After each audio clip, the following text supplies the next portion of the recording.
the ColdCast. I'm your host, Dr. Anna Johnson, Vice President of Corporate Development and Marketing at United States Cold Storage. And today's ColdCast is going to be big. So big, in fact, that we've had to split it up into multiple parts. I'm talking about transportation and logistics, and today we're going to learn all about our transportation and consolidation services. And here to speak to me today is our Senior Vice President of Transportation and Logistics, Keith Mowery. Keith came to United States Cold Storage in 2008, 15 years ago when transportation was a whole different game. So today we're going to hear about pandemic effects, we're going to hear about what was different between 2008 and now, our carrier community, retailers, what our customers can do to help transportation services, and then just generally about the people, processes, and technology at United States Cold Storage that enable our logistics and transportation programs to be the best and biggest in the industry. So without further ado, I'd like to say hello to our latest guest, Keith Mowery. Thank you for having me. Looking forward to it. Awesome. Well, you know, United States Cold Storage is, our name says cold storage, right? So everyone knows that we do warehousing, but they probably don't know about our transportation services. Right. So can you kind of give us a little bit of background on what we do? Right. Sure. So for many years now, we've offered a multi-vendor consolidation program. We've branded that as cold share consolidation, as you know. So when you hear us talk about cold share, it's really multiple shippers going on the same trucks to the same destination. And we're able to basically convert LTL shipments into truckload shipments by, combining, multiple POs from different, shippers and manufacturers going to the same retailers, providing a huge value from a cost perspective and from a service perspective. That's our main logistics service offering. We've been doing that for, since the 70s. Right. Really have focused on it, I'd say, since the, 2000, late 2008, 2010, and kind of that area. We really have started to focus on as a core competency for us, really trying to grow the business and grow our facilities in those regions. And we have the largest consolidation program in the industry. Yeah, we have, a large consolidation program, very versatile as well. We're what does that mean? only provider that can service the whole country, either refrigerated or frozen from one location. But as you grow, you can grow with us, and we can do it from 2, 3, up to 5 DCs. Depending on where you're manufacturing and where your customers are, we'll find the right fit for you at the lowest cost and be able to service it, the best way possible. Do you ship to all retailers, or is it just specific ones like Walmart? We do. Obviously, the larger retailers, the Walmarts, the Publix, the Krogers of the world is where we obviously we have a lot of volume, right? However, we'll go anywhere, even if it's a new receiver, maybe that we're not going to a lot. We certainly can get those on the same trucks and deliver for anybody. And so, if you're a big manufacturer and you mostly ship truckload, right? There's still a place for you in consolidation services. Right. Yeah, Right. CSC. Yeah, that's what, and we see that with a lot of our customers where, a large manufacturer who, is shipping a lot of truckloads, maybe they have a transportation department, they have a TMS system, so they're what I would call a little more sophisticated shipper. Yeah. We're still able to save them money on the LTL shipments. Because basically what we're able to do, combine them with other shippers, LTL orders, and like I said before, convert LTL to truckloads where we're, partnering with a truckload carrier and building truckloads or truckloads with stop-offs. So even if it's just one load a week or one shipment a week, right. They fit in that program. Correct. Okay. Yeah, and we do that for many customers where the truckloads they'll handle, themselves, and won't handle the less than truckload shipments for them. Okay. But we also have a lot of customers that we manage everything for them. They're a small to mid-sized shipper, manufacturer who doesn't have a transportation department, doesn't invest in a TMS, maybe doesn't have the resources, from an analytics perspective, visibility perspective, and we'll manage everything for those customers. What does that mean by manage everything? Whether it's LTL, truckload, inbound, things like that. So we'll serve as our transportation department in essence. Right, exactly. Which is another service we provide is we call it managed services, where we will, basically act as a transportation department for a company. So they're able to have access to the latest technology we have. We have a real strong analytics team. We can provide analytics around cost, service, however they want to look at it, and can do all that for a customer. Is anybody else doing it in the industry right now? That's a great question. I don't know if there's a focus on it. They may do that. Certainly there's third-party software companies that do this, and you'll hear of them. Yeah. The lean logistics, C.H. Robinson, Transplace, people like that, who act as a transportation service provider. We're able to do not only the warehousing, consolidation, but also act as a service provider. I mean, it's basically a 4PL model, which is very, very common, and everybody's used to it kind of on the dry side, but you don't hear about it as much on the cold No, side. you don't. Yeah. So that's kind of a game changer. Right. Yeah. I mean, that's something we're gonna. I think a future ColdCast will focus on our managed services group, which you hit the nail on the head. Really acts as a 4PL and able to work with other even PRW providers where we're managing shipments for our customers in and out of those buildings. Oh, so like not our warehouses, but somebody else's warehouses. Correct. Oh, cool. When I think back, and we'll take a step back, because you said, our transportation services took a leap in 2008, right? And conveniently, that's when you started here, right? So can you take me back to 2008 and talk about kind of what you saw as the opportunity and what has kind of contributed to this growth?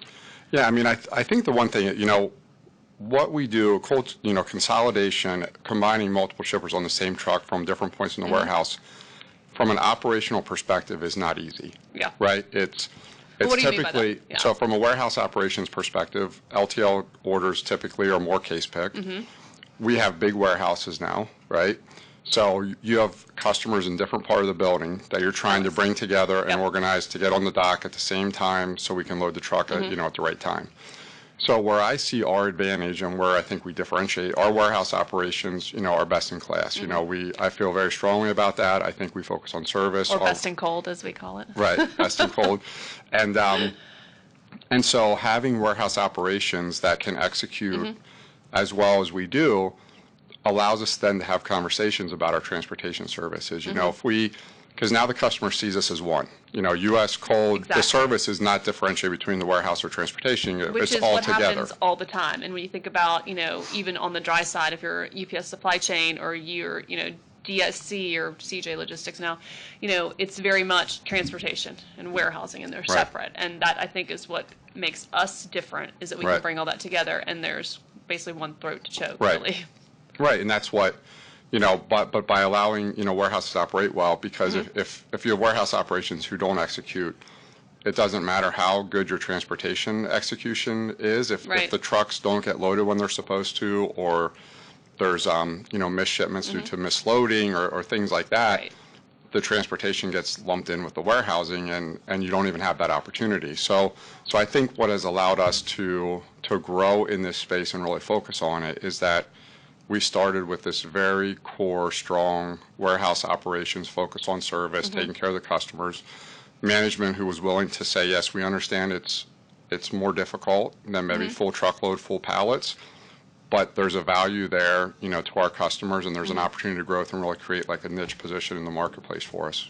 Well, and, it's one of those things where, because we operate so well, does it give us any advantage because we're bringing, in essence, our own trucks in? They're not, obviously, but in essence, our own consolidation trucks in. So is there an advantage to a customer using consolidation services because we get loaded first, or there's some other tangible benefit? It's really working in conjunction with the warehouse locally to try to, handle exceptions. When there's a busy day, how do we prioritize loads? Because we have the full picture, right? We know when the trucks are going to arrive to get loaded. We know when the delivery appointments are and how far away they are. So we can help minimize service impacts due to late trucks, high volume, all these things that go on. Whereas if you're one shipper, you only have visibility to your piece of the pie. You don't know what else is going on in that warehouse. So it's hard to, move things around. It's hard to, adjust as exceptions come up, and how to minimize the impact to the customers. Yeah. So back to my question about 2008, when you joined United States Cold Storage, what was different then? What set us up for success now? Well, I think what I see as different, like from only our company perspective, but even as maybe an industry perspective, is where we're at with technology and data. Okay. I mean, even 2008, prior to 2008, right, it was, I always joke when we talk about status updates, the load to deliver, I'd say in 2008, we hoped that a carrier updated our system that it delivered, at some point. not like a day later, no, like just at some point, hoping yeah, that it did that, yeah. And then we've gradually gotten better to where, then it was, well, within 2 days of delivery. Now we're expecting to get more real-time, information and visibility. So that's, Is it all done through EDI now, or is it done? Well, there's a little bit of EDI, and we're working, with Forekites as well to try to understand where trucks are at, what's the ETA of delivery, and things like that. So EDI, I think, is probably the most mature, area. The large trucking companies do that well. But we do a lot of business with smaller guys too. And, if you look at the trucking industry, the majority of the trucks out there are owner-operators or companies with less than 30 trucks. And so how do we, as a third party, have the systems and technology that can work with the most sophisticated trucking company out there that's capable of real-time EDI and, all that kind of stuff, but also with the guy who's basically running his business from his iPhone, let's say. How do we do that? But yet our customers, to them, it's no different. They just know where their order is at and when it's going to deliver. And we were spending a tremendous amount of time getting those statuses, right? Right. Small, again, we, probably the majority of our trucks are small. Right. Are small people. So, getting that status, we spend a lot of time chasing down those statuses. Right. And so and we're still, I'd say we're still not there. The technology is there now. It's adoption and just getting people used to it. I think, 5-8 years ago, trucking companies, especially smaller people were, this is Big Brother watching me, wanting to know where my guy's at, where my trucks are at. And I think now, with ELDs and everybody, they're used to being tracked. They're getting, it's kind of like our kids, right? They're used to being tracked on their cell phones, right? Yeah. Everybody knows where everybody's at now, right? Exactly. There's no hiding. No. So yeah. It makes a big difference. Is there anything else? So the data, the technology's changed and gotten better. Well, I think it's even not just, I talked about trucking a little bit, but it's even from our customers, right? Our customers, they're the same way. There's a huge focus on real-time visibility, exception management. It's really just, how our culture is involved too, right? Yeah. We expect instant gratification. Yes. We expect, when Amazon's going to deliver a package at our house, we know right away that it was dropped off. Yep. We can look at our camera that's on our porch and see the guy drop it off, or we get a tells picture. You, it sends you an email. So there's all these ways that you can reach. Right. Get the information and gain that visibility. Right. And so everyone is so used to that in their day-to-day lives. It's made its way into trucking, right? So where it's very interesting, right? Because you wouldn't think that that's the place that it would show up, but yeah. But yeah, so everyone's expecting we need to have real-time visibility. We want to know not only when did it deliver, but when is it supposed to deliver? We're anticipating when's that going to be. And because it's permeated all that, it's just interesting that we haven't been able to get that holistic picture yet. Right. It's kind of surprising because if you think about it, we can do it with everything else. Right. Why can't we do it with? And I would say in general, trucking is usually a little bit behind from a technology perspective. There's the technology's out there, but the adoption for everybody. And again, like I said, it's probably more prevalent and it's usable with big trucking companies. But in the U.S. there's so many small companies. Right. How do we get them on board? It could be older. I mean, it could older drivers. Right. So they're not used to this technology adoption. So it's kind of like an evolution that's going to eventually take hold. Right? Absolutely. So that was 2008. Now we're at, let's say, 2020, right? Pandemic. What did that do to us and to transportation? And obviously, I mean, everybody knows it was chaos. But are we through it? Is it done? What's going on?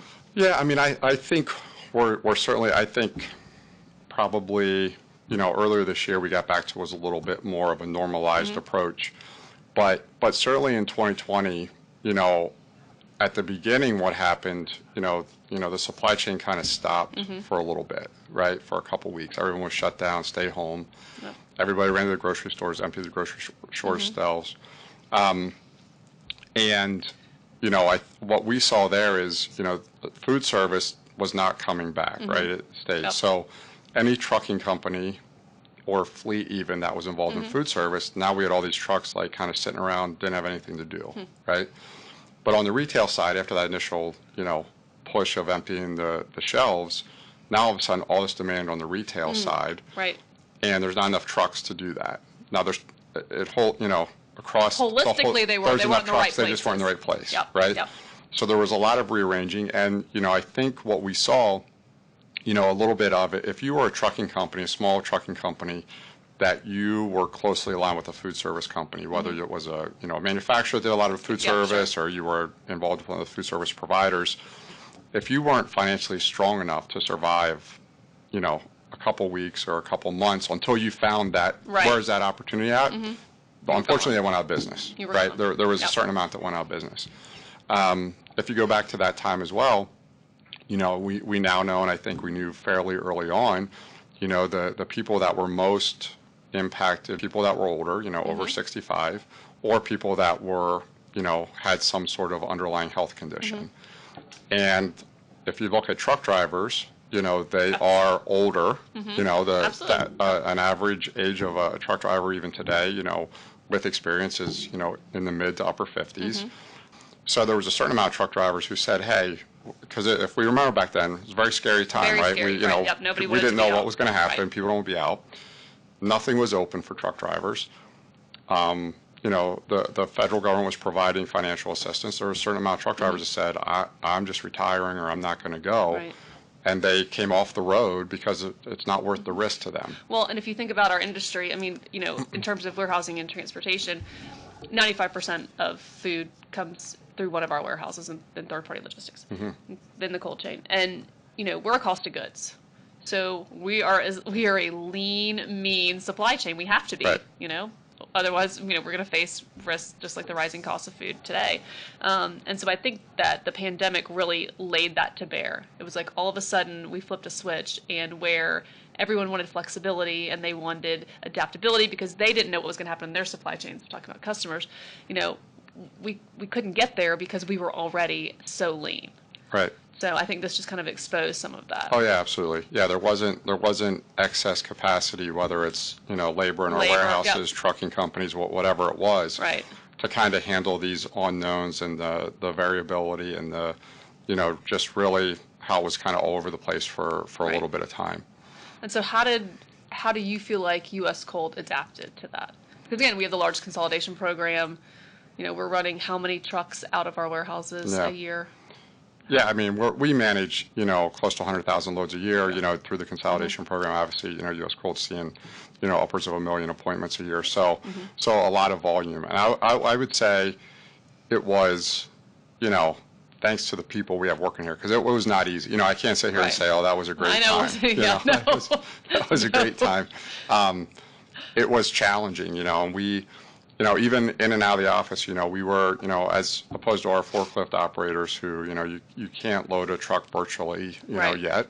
But, they had to be in the warehouses. The logistics department, we had that flexibility of working from home if need be. And there was times where you'd have people in the office, and then there'd be an exposure to COVID. Okay, we got to go home for, a week or 2 weeks, and we come back. And so there was a lot of, uncertainty, and people had to be flexible. People worked hard. You saw, people just kind of come together to solve the problems and work together. So I think it's a credibility.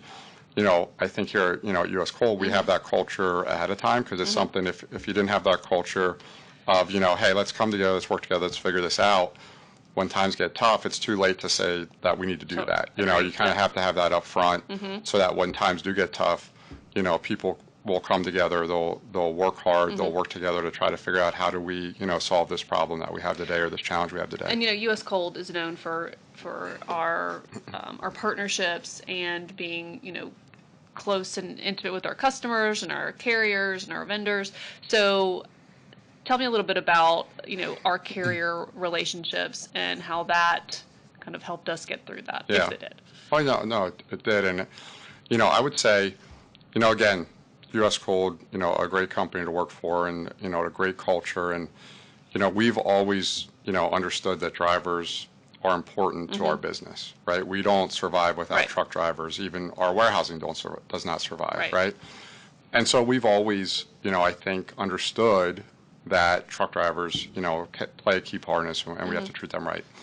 And I would say, though, we became more intentional about it probably, 5-7 years ago, to where we said, hey, let's think about, across our company, how we treat drivers, how do we become closer, how do we continue to be on the front edge of, a driver-friendly and carrier-friendly company.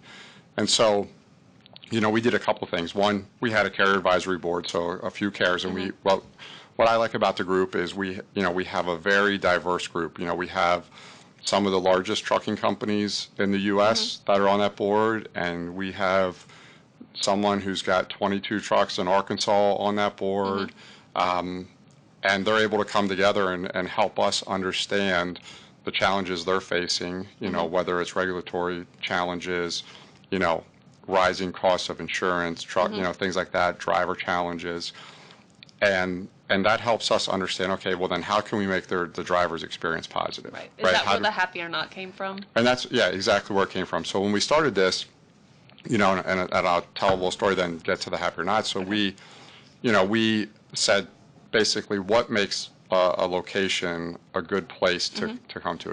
If we tell if a truck driver's told you have to go to U.S. Cold Storage in Quakertown, PA, how do we know they're going to be like, yes, I'm excited about going there, or no, I'm not? What does it?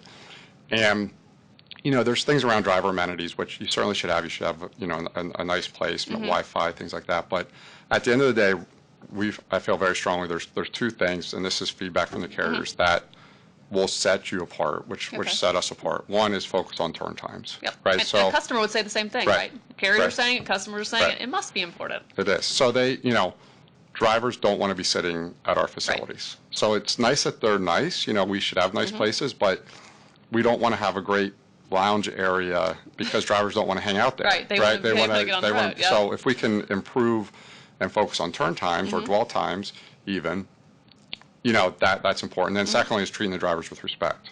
Right. If we do those two things, focus on those two things, it's a positive experience.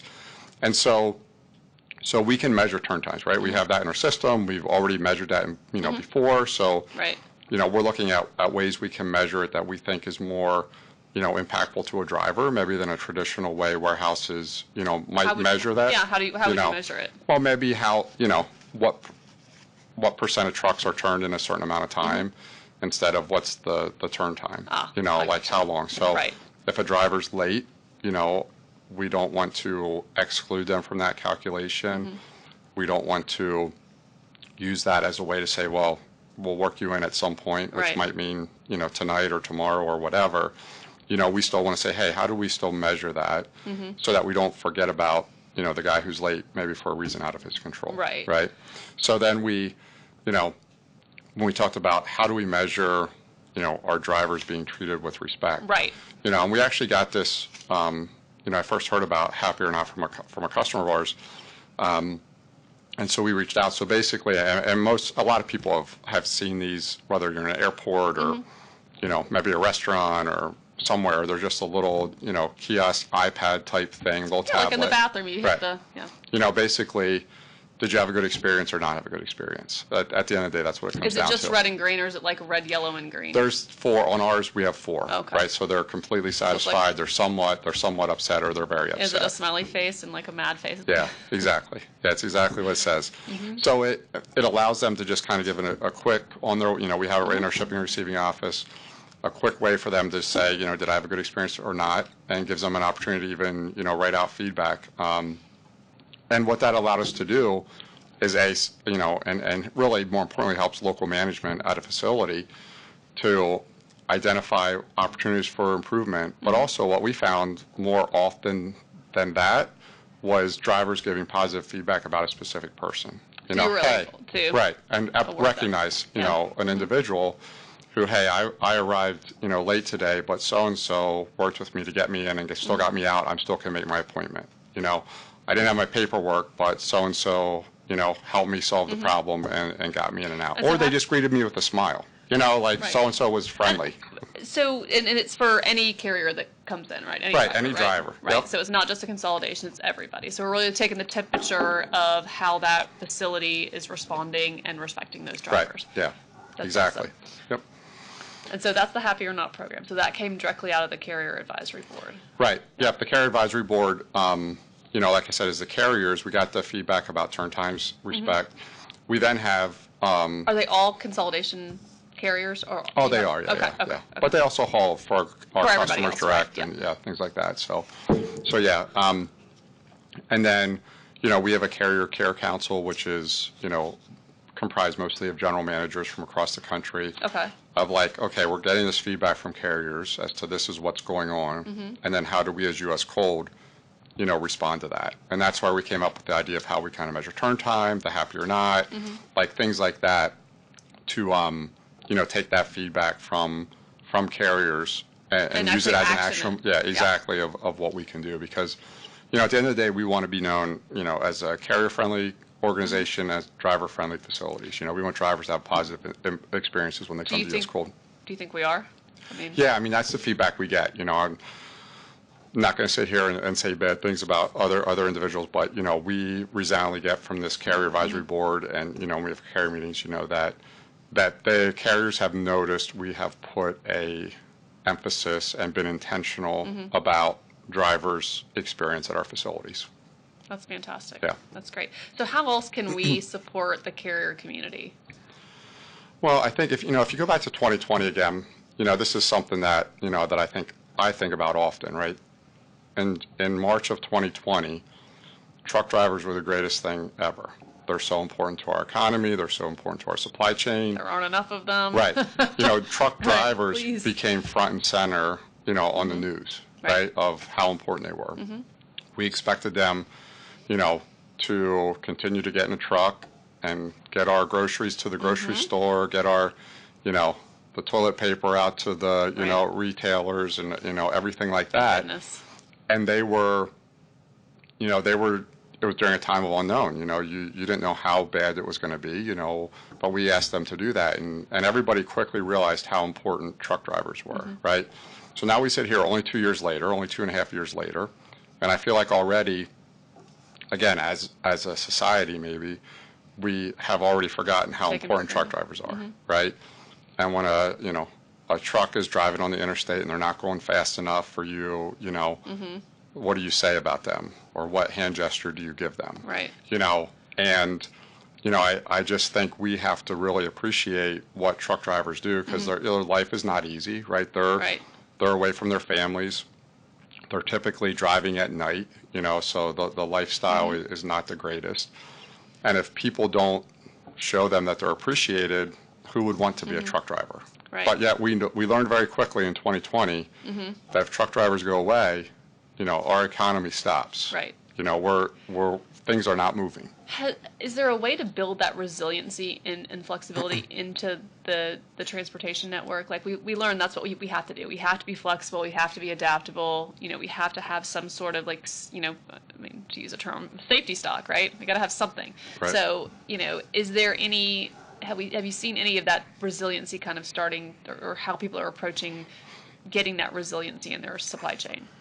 Well, I think one thing, is just giving a little bit of perspective, of what, other people go through. If you're a warehousing company or you're a warehouse operator, understanding what truck drivers go through, Right.